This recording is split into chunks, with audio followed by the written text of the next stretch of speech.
Chapter 2. Wigglytuff opened one eye. He squinted at Erica's glow-in-the-dark hourglass perched on the ledge. 4:45. Angus, Wigglytuff said, "Are you awake?" "No," Angus groaned. "I'm sound asleep, having a horrible nightmare that I'm out in the freezing cold picking up trash." Wigglytuff stayed under his blanket as he pulled on his tunic. Once Angus was dressed, his pockets filled with snacks. The boys tiptoed out of the DSA castle. By the gatehouse, they found a stack of burlap bags. They picked them up, pushed open the big wooden DSA gates, and walked over the creaky drawbridge into the moonlit night. Wigglytuff took a breath of night air. "Ah!" he said, nearly choking. "What reeks?" "Frypot must have thrown out more leftovers," said Angus. Frypot, the DSA cook, served the leftovers night after night.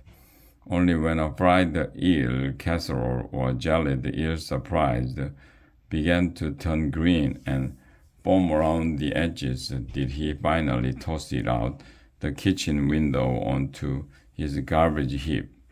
The boys walked quickly to escape the ghastly smell.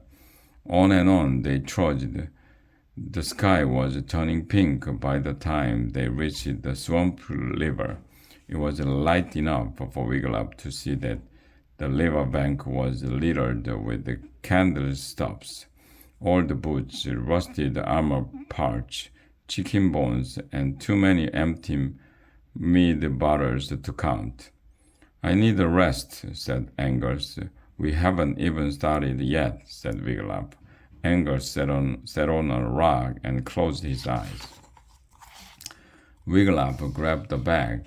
He began walking and tossing in trash. Soon his bag was bulging. "One bag filled," Wigglytuff reported to Angus. "Good work," said Angus.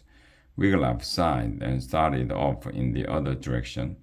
Then, without warning, he skidded on something slippery. His feet slid out from under him, and he fell off a small ledge. Plop! He landed on something soft. Slowly, he sat up. He shook his head. He wasn't hurt, but he was sitting in a puddle of nasty green slime. "Angus!" Wigglytuff called. "Help!"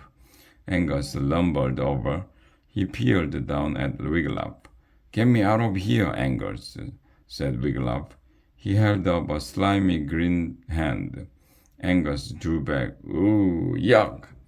Then he frowned. "Wiggy, you are sitting in a nest."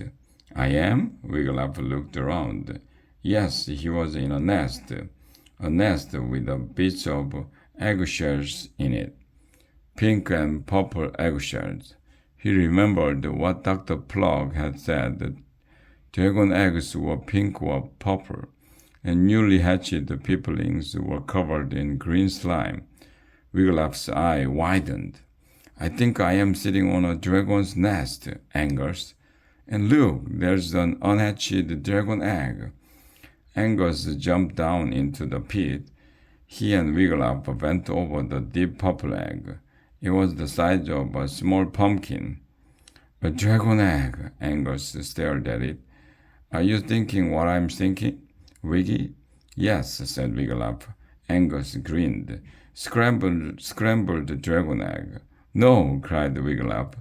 "That's not what I'm thinking, Angus. The egg, it's warm.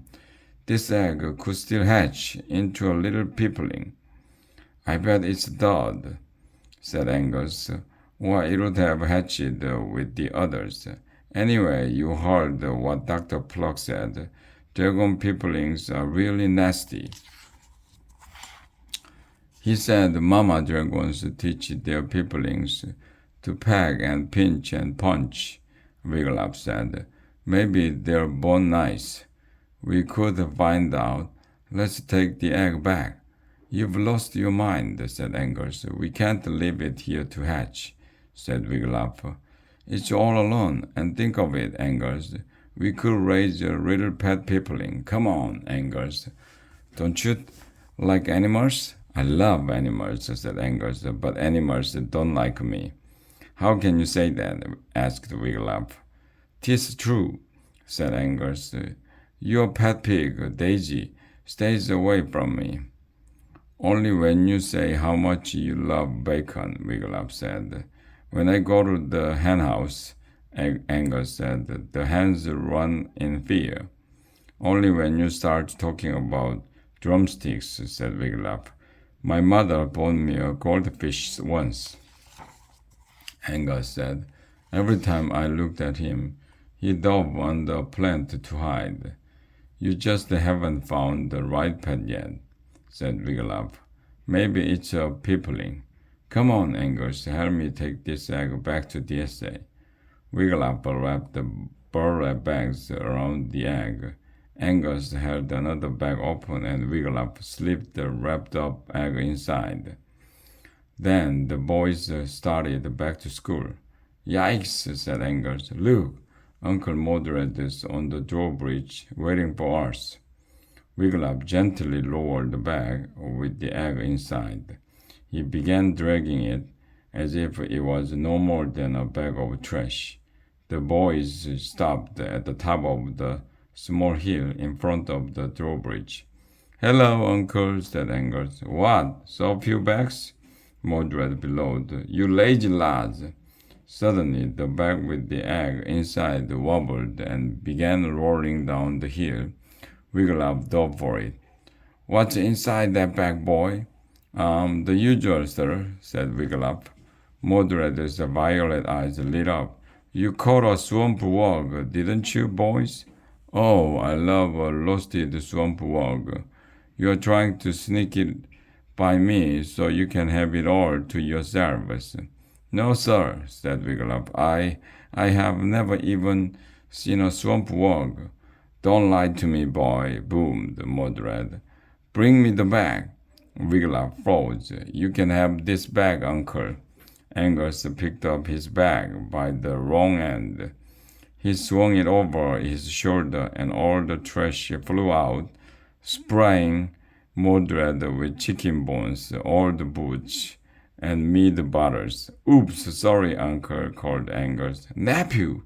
Mordred roared at the boys and took off running. "You're fired, you too!" Wigglytuff, "No down patrol badges for you." Wigglytuff and Angus broke into smiles as they ran. No more downpour. Once in the front door at DSA, the boys hurried up the stairs, past the unlucky fellow students on their hands and knees, scrubbing the steps. On the second floor, they scurried down DSA's Hall of Fame. They ran past the statues of the DSA founders, Sir Herbert Dungeonstone and Sir Ichabod Pupquiz, past the marble statues of famous knights and the famous dragons they had slain, past the life-sized bust of Mordred. The scent in the Hall of Fame reminded Wigglytuff of some happy moment from his childhood, but what? He never could remember. At the end of the hallway, Wigglytuff caught sight of Erica. She was scrubbing bold black letters of the wall. "Help! I am being held prisoner behind this wall." Just a joke, Wigglytuff hoped. On they rushed past Bragwort, who was cleaning a rusty drinking fountain. "No fair," Bragwort called after them. "Why aren't you scrubbing?" "We are on dawn patrol, remember?" said Angus, "and we have to get rid of this trash bag." "Phew," said Angus when at last they reached the dorm room. "No one's here." Wigglytuff carried the egg over to his cot. He took it out of his bag so he could look again at its deep purple color. "Hello, in there, peepling," Wigglytuff whispered. Then he turned to Angus. "Can I hide it under your cot? You've got so much stuff under there. No one will notice an egg. If it hatches, all my clothes will get Slimed, said Angus. Hatching takes a long time, said Wiglaf. Even if the peopling begins pecking on the shell, we'll be back before it hatches. Oh, all right. Angus fell to his knees and began digging out tunics, leggings, undershirts, and socks from under his cot. Wiglaf left the egg in Angus's dirty laundry. Then he slid it back under Angus's cot. Don't hatch, peopling, said Wiglaf. At least not yet.